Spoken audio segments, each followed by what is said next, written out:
अशी बऱ्याच ठिकाणी नाराजी थोडी आहे, पण त्यात आम्ही अजूनही बसून त्याच्यामध्ये मार्ग काढतो. पण निवडणूक अर्ज मागे घ्यायच्या आधी जितक्या प्रमाणात होती त्यातली आता एक 7-8-10% उरली असेल, पण ती मला वाटतं पुढच्या 2-4 दिवसामध्ये होऊन जाईल. भाजपच्या पदाधिकाऱ्यांनी उपमुख्यमंत्र्यांना लेटर दिले की आम्ही अब्दुल सत्तारचा प्रचार करणार नाही. मला वाटतं की केवळ त्या ठिकाणी नाही, एकूणच महाराष्ट्रात काही ठिकाणी शिवसेनेच्या इथे, काही ठिकाणी NCP, काही ठिकाणी, तर ते सगळं आम्ही बऱ्यापैकी महायुती एक संघपणे निवडणूक लढेल. तुम्ही म्हणता महायुती एक संघ आहे, पण सिल्लोडमध्ये महायुतीचे तर 2 दिग्गज नेत्यांची कुरबुरी सुरू आहे, एकमेकांवर हल्ले सुरू आहेत, रावसाहेब दानवे आणि अब्दुल सत्तार. महायुती मजबूत कशी सिल्लोड असेल? तुम्हाला निवडणुकीनंतर दिसेल महायुती मजबूत आहे. जवाब दे दिया मैंने। देखिए ट्रोल तुम आप इस पे भी करेंगे मुझे। मैं शिवाजी हूँ, वो औरंगजेब है ऐसा बोला। मैं खुद को मैं छत्रपति शिवाजी हूँ ये नहीं बोल सकता, वो ज़्यादा ट्रोल होता था। अब ट्रोल करने के लिए और दूसरा कुछ लगता तो मैं बोल देता आपको। कौन? देखिए मैं पार्टी का नेता हूँ और इस महाराष्ट्र भारतीय जनता पार्टी का चुनाव का प्रमुख हूँ। मैं कहाँ जाऊँ ये मेरे हाथ में नहीं है। मेरी पार्टी जहाँ मुझे भेजेंगे वहाँ सब जगह मैं जाऊँगा जहाँ आप बोलेंगे।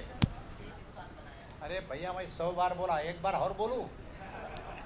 पाकिस्तान नहीं, पाकिस्तान जैसी स्थिति ऐसा बोला था मैंने। सिल्लोड का चक्रव्यूह जो है आपने औरंगजेब कहा है, और वो चक्रव्यूह से आप क्या वापस आ सकते हैं सत्ता की? देखिए भाई साहब आप चिंता मत करो, जिसके उसके जगह पे वो सक्षम है। तुम क्यों चक्रव्यूह की चिंता कर रहे हो? तुम फंस जाएंगे। जनता पक्षाचा सिल्लोड शहराचा अध्यक्ष, विधानसभा निवडणुकीत महायुतीचे शिंदे गटाचे अधिकृत उमेदवार म्हणून अब्दुल सत्तार यांना सिल्लोडमधून उमेदवारी देण्यात आली आहे. हे महाशय महायुतीचे उमेदवार असून देखील दिवसातून अनेक वेळेस भाजप संपवण्याची भाषा करतात, भाजपच्या पदाधिकाऱ्यांच्या विरोधात बोलतात, आमचे नेते आदरणीय रावसाहेब पाटील दानवे यांच्याबद्दल अभद्र टिप्पणी करतात. नुसतंच हे बोलत नाहीत तर भाजप कार्यकर्त्यांना धमकवणे, त्यांच्या विरोधात गुन्हे दाखल करणे, त्यांच्या विरोधात त्यांचा त्रास देणे, त्यांचा मानसिक छळ करणे, अशा प्रकारच्या गोष्टी वर्षानुवर्षे सुरूच आहेत. भाजपच्या या सगळ्या गोष्टी सोडून लोकसभेच्या काळात देखील यांनी महाविकास आघाडीच्या उमेदवाराचा उघड प्रचार केला. नुसतंच प्रचार केला नाही तर उमेदवार निवडून आल्यानंतर उघड त्याचा जाऊन सत्कार केला. अनेक भाषणांमधून मी महायुतीच्या म्हणजेच भाजपच्या उमेदवाराचा बिस्मिल्ला केला, अशा प्रकारचं पोरकट आणि थिल्लर वक्तव्य हे प्रसार माध्यमातून करत असतात. भाजपचा विषय जर बाजूला सोडला तर सर्वसामान्य जनतेमध्ये देखील यांच्याबद्दल प्रचंड नाराजी आहे. लोकांच्या जमिनी हडपणे, लोकांना त्रास देणे, बांधकाम परवानगीसाठी खंडणी वसूल करणे, अशा प्रकारच्या अनेक एक प्रकारे दहशत माजवण्याचं काम यांच्या माध्यमातून सुरू असतं. अशा रजाकारी प्रवृत्तीला थांबवणे अत्यंत गरजेचे आहे. मी भारतीय जनता पक्षाचा पदाधिकारी आहे. भाजपचे धोरण आहे की अगोदर राष्ट्रहित, नंतर पक्ष आणि शेवटी वैयक्तिक. तर राष्ट्रहिताच्या दृष्टीने देखील अब्दुल सत्तार यांची पार्श्वभूमी पाहता मला ते विश्वासदर्शक वाटत नाहीत आणि पक्षाच्या दृष्टीने तर नाहीच नाही. म्हणून या सगळ्या गोष्टीचा विचार करता मी भारतीय जनता पक्षाचा शहर अध्यक्ष आहे. माझ्या भागात पक्ष वाढवणे माझे पहिले काम आहे आणि भाजप संपवण्यासाठी जर एखादा व्यक्ती प्रयत्न करत असेल तर त्याचा विरोध करणे हे माझे दायित्व बनते. या संदर्भात मी आदरणीय प्रदेशाध्यक्ष बावनकुळे साहेब यांना अगोदर देखील पत्र पाठवलेले आहेत. आज मी आदरणीय देवेंद्रजी फडणवीस यांना पत्र पाठवून कळवत आहे की भारतीय जनता पक्ष अब्दुल सत्तार यांच्या प्रचारावर बहिष्कार टाकत आहे. ही व्यक्ती महायुतीत असून देखील आम्हाला घटक पक्षाच्या हिताची वाटत नाही, म्हणून आम्ही या व्यक्तीच्या प्रचारावर बहिष्कार टाकत आहोत. आशा आहे आपण सगळे समजून घ्याल. जय श्री. अब्दुल सत्तार और दानवे की जो नोकझोंक चालू है और उनका जो बयानबाजी पर किया देखो कोई किसको खुद को छत्रपति शिवाजी महाराज कहने लगे तो गलत है. छत्रपति शिवाजी महाराज एक ही हुए और एक ही रहेंगे. हाँ, लेकिन औरंगजेब वृत्ति आज भी है, वो उन्होंने सत्तार को दी है, वो सही दी है, ऐसा मैं समझता हूँ.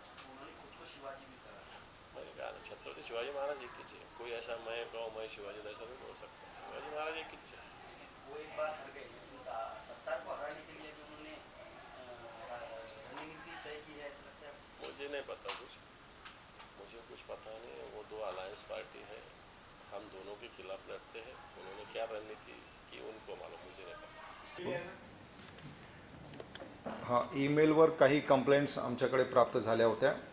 त्याच्या अनुषंगाने निवडणूक निर्णय अधिकारी सिल्लोड यांच्याकडे त्या तक्रारी पाठवण्यात आल्या. त्यांनी त्याचा अहवाल दिलेला आहे. त्यांच्या अहवालाचे अवलोकन केले असता असे दिसून येते की प्राप्त तक्रार ही स्क्रुटनीच्या नंतर दिलेली आहे. जर स्क्रुटनीच्या दरम्यान ती तक्रार आली असती आणि त्याच्या अनुषंगाने जर तक्रारदाराने ती शपथेच्या आधारावर दिली असती तर त्यांनी दिलेलं ॲफिडेविटसुद्धा ते वेबसाईटवर अपलोड करण्याची तजवीज होती. म्हणजे एखाद्याला कुठल्या उमेदवाराच्या विरोधामध्ये जर तक्रार घ्यायची असेल किंवा यांनी अमुक ही माहिती चुकीची दिली आहे तर काउंटर ॲफिडेविट दाखल करण्याची मुभा इलेक्शन कमिशन देतं.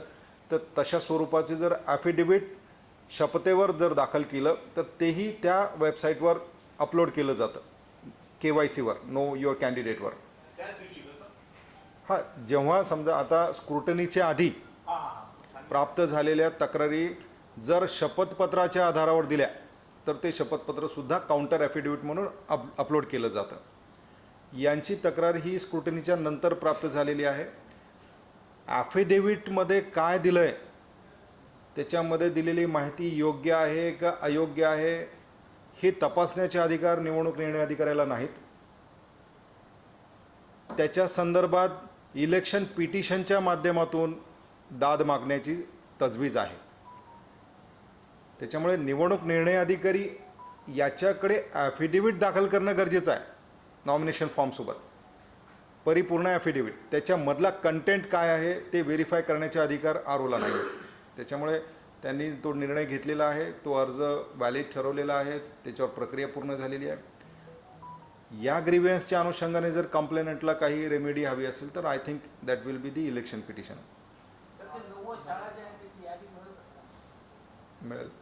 पण 24 तासाच्या आत निपटारा करा म्हणून सांगितले त्याच्यात. तेच सांगतोय ना, संबंधिताला रिप्लाय गेलेला आहे 24 तासाच्या आतमध्ये. मी तुम्हाला त्याच्या पुढच्या स्टेप सांगितल्या की काय प्रोव्हिजन्स असते. जर समजा एखाद्याने नॉमिनेशनमध्ये कोणाच्याही बद्दल काही जरी आक्षेप कोणाला घ्यायचा असेल, एखाद्या उमेदवाराला घ्यायचं असेल किंवा एखाद्या थर्ड पर्सनला घ्यायचं तर त्याला ते शपथपत्राच्या आधारावर घ्यावं लागतं. आणि तसं शपथपत्र आल्याच्यानंतर ते काउंटर, जसं आता कॅन्डिडेटने दिलेलं एक ॲफिडेविट अपलोड झालं आहे सिस्टीमवर, तर हे काउंटर ॲफिडेविट असतं.